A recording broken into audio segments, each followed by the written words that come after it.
யோவான் எழுதின சுவிசேஷம் 21ஆம் அதிகாரத்தினுடைய 11வது வசனத்தை நம்ம வாசிப்போமே. ஆனால் வலை கிழிந்து போகவில்லை என்று வேதம் சொல்கிறது. வலை, யோவான் எழுதின சுவிசேஷம் 21ஆம் அதிகாரத்தினுடைய 11வது வசனம், வலை கிழிந்து போகவில்லை.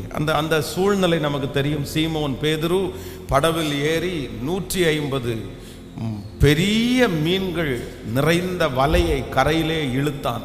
இத்தனை மீன்கள் இருந்தும் வலை கிழியவில்லை. எல்லாரும் சேர்ந்து சொல்லுங்கள், இத்தனை மீன்கள் இருந்தும் வலை கிழியவில்லை. 153 மீன், பெரிய மீன் இருந்துச்சாம். ஆனால் அந்த வலைக்கு பார்த்தீங்க அப்படின்னா அவ்வளவு மீன்களை வச்சிருக்கிறதுக்கு கெப்பாசிட்டி இல்லை.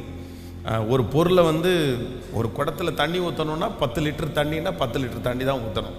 அதுக்கு மேலே அந்த குடம் அந்த தண்ணியை தாங்காது. அதே போல் ஒவ்வொன்றும் அப்படி தான். எல்லா விதத்துலையும் நம்ம பயன்படுத்துவதற்கு ஒரு அளவு இருக்கிறது. அந்த அளவிற்கு மேலே பார்த்தீங்கன்னா அதை நம்ம பயன்படுத்தவே முடியாது. அந்த லிமிட்டேஷன். இந்த இடத்துலையும் இந்த வலைக்குன்னு ஒரு கெப்பாசிட்டி இருக்குது, அதுக்குன்னு ஒரு படிப்பு இருக்குது, அதுக்குன்னு ஒரு தன்மை இருக்குது. அவ்வளோதான் அதுக்குள்ள மீன் வைக்க முடியும். ஆனால் வேதம் சொல்கிறது, இத்தனை மீன்கள் இருந்தும் அந்த வலை கிழியவில்லை.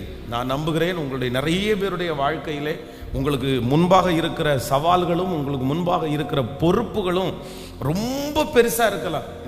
ஆனால் உங்களுடைய வலை போல உங்கள் படிப்பு, உங்களுடைய வாழ்க்கை, உங்களுடைய பணம், உங்களுடைய பின்னணி அதை தாங்கக்கூடிய அளவிற்கு நீங்கள் இல்லாமல் இருக்கலாம். நான் எப்படி இதை செய்வேன், எப்படி நான் இதை முன்னேறுவேன், இது ஒரு பெரிய பொறுப்பாயிடுச்சே, இதை நான் செய்ய முடியுமா, ஒரு பெரிய சவாலாச்சே, இதை நான் எப்படி சந்திப்பேன் அப்படின்னு நீங்கள் நினைக்கலாம். ஆனால் நான் நம்புகிறேன், ஆண்டவர் அனுமதிப்பாரே ஆனால், ஆண்டவர் உங்களோடு கூட இருப்பாரானால் 153 பெரிய மீன்களை தாங்க கூட முடியாத வலையா இருந்தாலும் அந்த வலை கிழிந்து போகாமல் அத்தனை மீன்களையும் தாங்கக்கூடிய அந்த பலத்தை கர்த்தர் தருவார். இந்த மாதம் கரங்களை தட்டி கொண்டிருக்கும் போதே உங்களுக்கு பலத்தையும் சத்துவத்தையும் அருளுகிற மாதம்.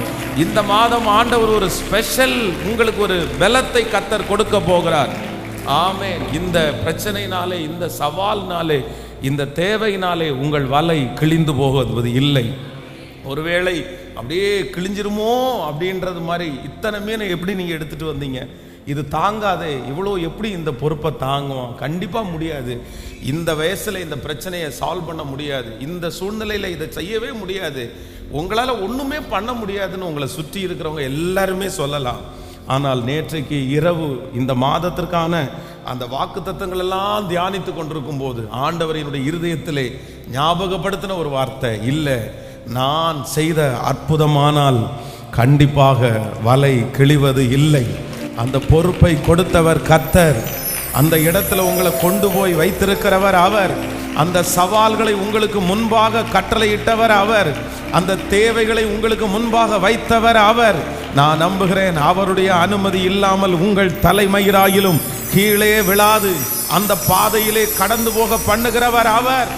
அதை தாங்கக்கூடிய பலனை கர்த்தர் கிருபையாய் நமக்கு தருவார்.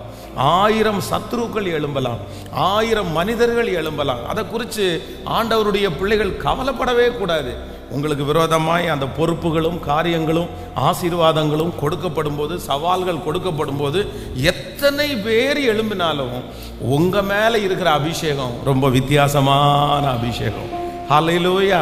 உங்களை நிலைநாட்டினவர் கர்த்தர், உங்களை வைத்திருக்கிறவர் கர்த்தர். அந்த இடத்துல ஆண்டவர் உங்களை எப்படி நடத்தணுமோ கர்த்தர் வெற்றியாய் நடத்துவதற்கு கர்த்தர் வல்லவராய் இருந்தார். சவுல் ராஜாவை குறித்து வேதம் சொல்கிறது, அவருடைய கையிலே பொறுப்பை கொடுத்து ராஜாவாய் அங்கீகரிக்கும் போது வேதம் சொல்கிறது, பேலியாளின் மக்களாகிய சிலர் இவனா நம்மை ரட்சிக்க போகிறவன் அப்படின்னு சொல்லி அவங்க போயிட்டாங்களாமா. அவனை அங்கீகரிக்கல. ராஜாவா உன்னை நான் அங்கீகரிக்க முடியாது. பேலியாளின் மக்களாகிய சிலர் இவனா நம்மளை ரட்சிக்க போகிறான், இவனால என்ன முடியும், இவன் ஒளிஞ்சு ஓடிட்டு கிடக்கிறான் அப்படின்னு சிலர் ஏத்துக்கல. அப்ப ஆண்டவரே நம்மளை அப்பாயின்மெண்ட் பண்ணாலும், ஆண்டவரே சில உயர்வுகளை நமக்கு தந்தாலும் எல்லாரும் நம்மளை ஏத்துக்குவாங்க, எல்லாரும் நம்மளை அங்கீகரிப்பாங்கன்னு சொல்ல முடியாது. உங்களுடைய வேலை ஸ்தலத்தில் இருக்கிற 50 பேர் வேலை பார்க்குறாங்கன்னா 50 பேரும் உங்களை அதிகாரியாக ஏற்றுக்க முடியாது. மேனேஜர் கொடுக்குற பொறுப்பில் 50 பேரும் கைத்தட்டி உங்களுக்கு சந்தோஷப்படுத்த முடியாது. அங்கேயே ஏற்றுக்கொள்ளாத 2 பேர் கண்டிப்பாக இருப்பாங்க, அங்கேயே ஏற்றுக்கொள்ள முடியாத 10 பேர் இருப்பாங்க. ஆனால் ஆண்டவருடைய பிள்ளைகள் அதெல்லாம் பார்த்து சோர்ந்து போகாமல், என்னை இந்த இடத்துல வச்சவர் கர்த்தர், என்னை கொண்டு வந்தவர் கர்த்தர், நான் செய்கிறது அவருடைய கிருபையினாலேயே செய்கிறேன், அவரை மட்டும் முன்பாக நீங்கள் வைப்பீர்களே ஆனால் அவர் கொடுத்திருக்கிற அந்த பொறுப்பிலே கர்த்தர் உங்களை பல மடங்கு, நான் நம்புகிறேன் இந்த மாதம் ஆண்டவர் அப்படித்தான் உங்களுக்கு செய்ய போகிறார். 153 பெரிய மீன்கள் இருந்தாலும் வலை கிழிந்து போகவில்லை. சொல்லுங்கள் பார்க்கலாம், கையை மேல உயர்த்தி ஒரு 10 டைம் சொல்லுங்கள். அத்தனை மீன்கள் இருந்தும் வலை கிழிந்து போகவில்லை. நல்லா சொல்லுங்க. சீமோன் பேதுரு படவிலே ஏறி 153 பெரிய மீன்களால் நிறைந்த வலையை கரையிலே இழுத்தான்.